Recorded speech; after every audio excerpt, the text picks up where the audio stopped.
इसी छोटे से घर में एक बूढ़ी माँ और उसका जवान बेटा आर्यान रहते थे।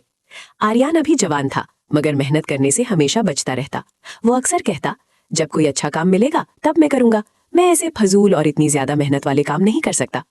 माँ दिल से चाहती थी कि उसका बेटा मेहनत और ईमानदारी से काम करे, मगर आर्यान की सुस्ती और बहाने उसे हमेशा मायूस कर देते थे। हर सुबह माँ जंगल की तरफ जाती और मुख्तलिफ रंग वाले प्यारे प्यारे फूल तोड़ती। वो उन फूलों को बड़ी मेहनत और एहतियात से टोकरी में सजाती ताकि वो खराब ना हो। फिर माँ फूलों की टोकरी लेकर महल के करीब वाले छोटे बाजार जाती। इस बाजार में अगरचे चहल पहल होती थी, मगर उसके फूल बहुत थोड़े दामों ही बिकते थे। वो जो थोड़े से पैसे कमाती, उन्हीं से अपने और अपने बेटे के लिए 2 वक्त की रोटी पूरी करती। उनका गुजारा बड़ी मुश्किल से हो रहा था। कई दिन ऐसे भी आते जब माँ खुद कम खा लेती, मगर बेटे का पेट भरने की कोशिश करती। लेकिन जवान आर्यान को इस तंगी और माँ की कुर्बानियों का एहसास नहीं था। अक्सर उसकी माँ समझाती कि तुम्हें भी कोई काम कर लेना चाहिए, लेकिन वो कहता था, जब कोई अच्छा और आसान काम मिलेगा तभी काम करूंगा। एक दिन बूढ़ी माँ हस्बे मामूल अपनी फूलों की टोकरी उठाए महल के करीब वाले बाजार पहुंची। उसकी टोकरी में रखे रंग बिरंगे फूल अपनी खुशबू से पूरे बाजार को महका रहे थे।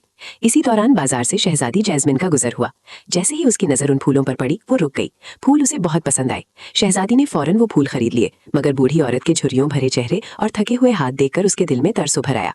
शहजादी ने नरमी से पूछा, तुम इस उम्र में भी काम क्यों कर रही हो? क्या तुम्हारी कोई औलाद नहीं? बूढ़ी माँ ने आह भरी और आहिस्ता से बोली, मेरा एक बेटा है, मगर वो अभी कोई काम नहीं करता। वो कहता है कि जब कोई अच्छा काम मिलेगा तो वो करेगा। ये सुनकर शहजादी के चेहरे पर नाराजगी आ गई। शहजादी ने कहा, माँ बाप का ख्याल रखना औलाद का फर्ज होता है। बेटे के होते हुए भी तुम इस उम्र में यहाँ काम कर रही हो, इसे शर्म आनी चाहिए। फिर शहजादी ने कुछ सोचकर कहा, अगर अच्छे काम की बात है तो अपने बेटे को महल भेज देना। महल में उसे काम पर रख लिया जाएगा और अब से तुम आराम करोगी। बूढ़ी माँ की आंखों में आंसू आ गए। ये आंसू दुख के नहीं बल्कि उम्मीद के थे। उसने शहजादी का शुक्रिया अदा किया। शहजादी के हुक्म पर आर्यान महल में काम पर रख लिया गया। आर्यान को अब महल में ऐसा काम मिल गया था जिसमें ज्यादा मेहनत करने की जरूरत नहीं थी। किस्मत ने उसका साथ दिया और बिल्कुल वही काम उसे मिला जो वो चाहता था। महल की अजमत, ऊंचे बुलंद मीनार, चमकती हुई छतें और खूबसूरत बागात देखकर आर्यान के मुंह से बस एक लफ्ज निकला, वाह। महल के हर कमरे में शानो शौकत, कीमती कालीन, रोशन फानूस और खुशबू वाले फूल थे। आर्यान दिल ही दिल में हैरान रह गया कि इतनी खूबसूरती और आराम की जिंदगी वाकई मुमकिन है। शुरू में तो वो खुश था, मगर उसके दिल में हसद पैदा होने लगा। आर्यान महल की शानो शौकत वाली जिंदगी देखने लगा तो उसका दिल हसद से भर गया। वो सोचने लगा, ये लोग आराम, खुशहाली और सब कुछ रखते हैं और हमारे पास कुछ भी नहीं। ये हसद उसे चोरी की तरफ ले गया। शुरू में वो महल की किचन में छुप छुप कर खुशबूदार और मजेदार खाने चोरी करके घर ले आने लगा। जब उसकी माँ ने पूछा कि ये सब कहाँ से आया, तो आर्यान ने झूठ बोलते हुए कहा, शहजादी ने खुद दिया है। लेकिन आर्यान की लालच सिर्फ खाने तक महदूद न रही। कुछ दिनों बाद वो महल से खूबसूरत कपड़े छुप कर ले आने लगा। फिर वक्त के साथ उसकी लालच बढ़ती गई। अब वो कीमती बर्तन, गुलदान और छोटे छोटे जेवरात भी चोरी करने लगा और उन्हें बाजार में बेचकर मजीद पैसे हासिल करने लगा। आर्यान की ये आदत दिन ब दिन बढ़ती गई। हर बार चोरी करके उसे पहले से ज्यादा खुशी और मजा आता, लेकिन वो ये नहीं समझ पा रहा था कि लालच इंसान की तबाही की सबसे बड़ी वजह है। आर्यान की लालच यहाँ आकर भी खत्म न हुई। अब उसकी नजर सिर्फ खाने, कपड़ों या बर्तनों पर नहीं रही थी, बल्कि वो महल की सबसे कीमती चीजों के बारे में सोचने लगा। एक दिन उसे मौका मिला और उसने शहजादी का निहायत कीमती हार चुपके से चुरा लिया। दिल तेजी से धड़क रहा था, मगर लालच ने उसके खौफ पर काबू पा लिया। हार को जेब में छुपाकर वो अभी महल के बाग तक ही पहुंचा था कि अचानक महल में हलचल मच गई। कोई भी बाहर न जा सके। तमाम मुलाजिमों को हुक्म मिला कि वो फौरन दरबार में हाजिर हों। आर्यन भी दूसरे मुलाजिमों के साथ दरबार में पहुंच गया। उसे जरा भी अंदाजा न था कि असल बात क्या है। वो दिल ही दिल में समझ रहा था कि शायद किसी बात के लिए सबको बुलाया गया है।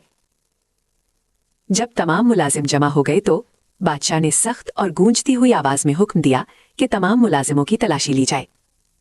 जिस किसी ने भी शहजादी का हार चुराने की जुर्रत की है, उसके हाथ काट दिए जाएं। दरबार में खौफ फैल गया। एक एक करके सब मुलाजिमों की तलाशी ली गई। जब उस नौजवान की तलाशी ली गई तो कीमती हार उसकी जेब से बरामद हो गया। सब हैरान रह गए। वो फौरन बादशाह और शहजादी के कदमों में गिर पड़ा और रोते हुए बार बार माफी मांगने लगा, मगर उसका झूठ और लालच सबके सामने आ चुका था।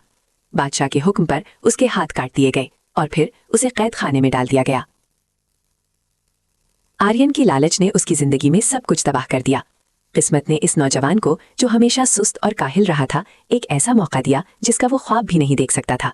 उसे अपनी पसंद की मुलाजिमत मिली, महल में इज्जत और आसान जिंदगी के दरवाजे खुले।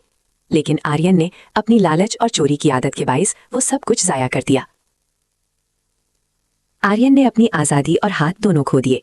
किस्मत ने उसे जिंदगी बदलने का मौका दिया, मगर उसने अपनी हवस और लालच की वजह से सब कुछ खो दिया। ये कहानी हमें ये सबक देती है कि कभी भी लालच में मुब्तला ना होना चाहिए। चोरी और झूठ जैसी बुरी आदत में नहीं पड़ना चाहिए। हमेशा मेहनत और इज्जत से रोजी कमाना चाहिए, क्योंकि यही असल सुकून और कामयाबी है।